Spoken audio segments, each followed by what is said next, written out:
fewer people will die on the roads in Wales. There will be thousands fewer serious accidents.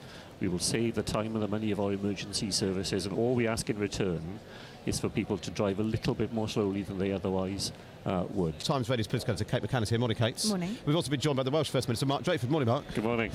Mark, before we talk politics and Labour and what's going on in Liverpool, your reflections on what's happening in Israel, and clearly there's tension even at this conference over those on the far left of the party essentially cheering on, it seems, Hamas and not condemning Israel. What's your reflection on that? Well, I suppose my first reflection, just listening to your last interviews, is just the sheer horror of what is happening on that human level for people in that part of the world, and just an intense feeling of human sympathy for all those civilians, particularly those families, as you just heard, who are caught up in something that's nothing of their own making. The aggressor here is obviously Hamas in this instance. When you step back from it, there has to come a moment when the international community have to move beyond the politics of condemnation, though, and to see what lies behind these events and to try and find a different way of securing a future for Israel and a future for the Palestinians that doesn't constantly, over time, end up in events of the sort we're seeing. And what do you think that looks like? Does Britain have a role to play in that? The whole of the international community must have a role to play in it. Remote as it seems, the two-state solution is the only solution that the world has been able to devise, supported by the United Kingdom, the United States, the United Nations. Very little practical effort over the last decade, really, to make a reality of that ambition. So for me, the world has to recommit to finding a path to that solution so that people who live in Israel do so in peace and in security, and the Palestinian population know that their interests are attended to as well. Kate, just take us through. I mean, clearly, it's one of the things everyone is talking about here. Rachel Reeves on her media round this morning was talking about it as well. But she's got a big moment today, her big party conference speech, setting out what she might do if she becomes Chancellor in the next 12 months. Yeah, and I think in terms of setting out what she'll do, we're expecting much more in terms of the strategy, the kind of overarching what would a Labour government feel like for your family. So expect to hear things about how Labour would improve the economy, how they wouldn't risk taking decisions that would put people in more financial distress. I think the spectre of Liz Truss and that kind of budget hangs over this conference like it did over a Tory conference too, and there's a sense from Labour that when they want to talk about growth, which is going to be the focus for Rachel Reeves' speech today, they want to do so in a way that also indicates that they will be cautious, growth, but in a way that means that people will feel the benefit as opposed to a risk-taking strategy. Yeah. Now the flip side of that is there are lots of people at this conference who worry that that might not be bold enough, and that actually what Labour should be doing right now is saying we're going to do all of these different things that will really make you feel like this country's better. I mean, all the polling, the focus groups tell you that people are pretty down at the minute. And they're looking for some hope, some excitement, some change. So where are you on this, Mark? One person's, caution, as another person's a bit boring, a bit uninspiring, a bit insipid. Would you like to see something bolder from Keir Starmer and Rachel Reeves? Well, look, I entirely understand that an incoming Labour government is going to have to spend its initial period in dealing with its inheritance and creating the conditions in which economic growth can be possible. Economic growth is absolutely the ambition of the Labour Party, but we do it by investment, not in the reckless, tax-cutting, let the rich get richer way that we saw under Liz Truss.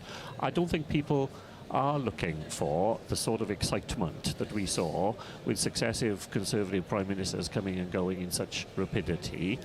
But we do also need, in this conference, to be able to explain to people, once we've done that job, once we've stabilised the economy, once we've created the conditions for growth, what will we do with the dividend? What will Labour's priorities be, and how will those reflect the things that make a difference in the lives of people in every part of the United Kingdom. And I think that's what today is about. It's interesting because, if you don't mind me saying so, Mark, you built your reputation on being slow and steady and not starting the horses. And then you've gone and imposed a blanket 20 mile per hour speed limit across Wales. That's quite radical. That has started the horses. And the Tories think it's given them a way back in, not just in Wales, but across the rest of the UK. Do you regret doing that? Not at all. I'm accused of wanting to save people's lives, because that's what our policy will do. Fewer people will die on the roads in Wales. There will be thousands fewer serious accidents. We will save the time and the money of our emergency services, and all we ask in return is for people to drive a little bit more slowly than they otherwise would. It's a bargain I think people absolutely understand. It's not a blanket ban, Matt. It is, every local authority has created exceptions to that basic rule in residential areas.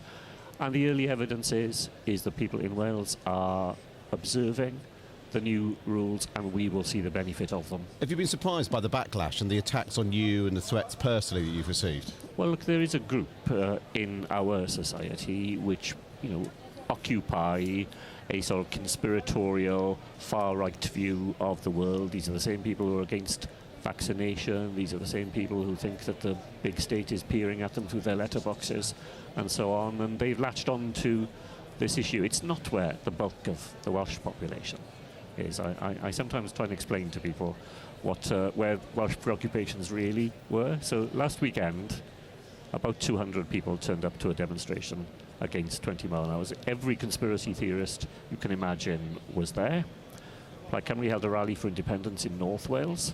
They thought there were 10,000 people there. 40,000 people turned up at Porthcawl to a Elvis look-alike competition, and hundreds of thousands of people in Wales were watching the rugby on the following day.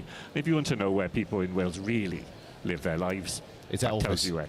It's Elvis and rugby, much more than it is independence or 20 mile an hour zones. I wanted to ask you, the Plaid Cymru have said they won't renew the terms of the cooperative agreement with Welsh Labour when you stand down next year. How will that affect the landscape of not just Welsh politics, but also, going into a general election where what has happened in Wales will be pretty central to Tory attacks on Keir Starmer, whether it's the NHS or all 20 miles per hour and so on. What difference will all of that make? Well, in December, we'll be 2 years through the 3-year agreement. I think Plaid Cymru are committed to that third year. By then, we'll be about 15 months away from a Senedd election.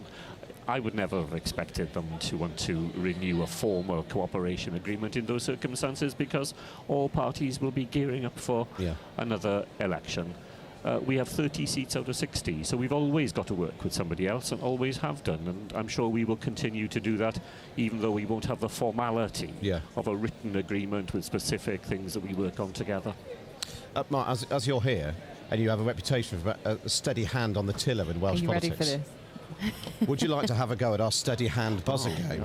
God. That's excitement on your face, Look I at think. this. I have to tell you, so we did it last week with several Tories. Victoria Atkins did it in 49 seconds. Dear me. So we'll add 5 seconds for every buzz. Okay, just show me where I have to start here. Yeah, just hook it on one end. There we are. I'll tell you when to go. Is it working? Have you tested it this morning? Yeah, I think so. Just touch it on. Yeah, it is buzzing. Okay, good, it's buzzing. While you're doing it, you have to name Keir Starmer's 5 missions. Oh, this is deeply unfair. I can And do we'll add this 5 and that at the seconds for same every one you don't time. get. On your marks, get set, go. Okay, I'm on my way. Oh, that's a buzz. That's a one very buzz. bad start. I'm worrying about the mission. There's another buzz. That's the trouble here. Oh, he's going around. That's what we call the Keir Starmer U-turn there. Oh, I rubber think band. that's 4 buzzes. He's, Okay. Oh my God. he's not doing... No, you could not say this was going well. Could you? Well, But, I think we'll call look, that 6 buzzes. Oh no, I'm. We'll call that the same 6th buzz. That all in one. 7. I'm not touching it at all now. This thing is buzzing away like a. There we are. There we are. I think we'll call that 8 with no attempt at the missions. Yeah, well, where are the missions? So we're adding I was so we're busy adding being heckled 40 on the seconds, side. 40 seconds Yeah. for the buzzing. 1 minute 10 plus 1 another minute 5 10. plus And a 5 penalty. seconds, another 25 for the missed missions. Penalties So for how the many is that? mission, some things. 1 minute 35. Oh. It's useless. Well, you're I still still have to better. come back. You're still better than Michael Fabricant, who refused at the last minute to take part. So at Did least, he? yeah. Oh. So that's a feather in your cap, Mark. Thank you very really much good to see you. indeed. Thanks so Yeah, much, good. Mark Drakeford. Thanks very much the indeed. First Minister of Wales.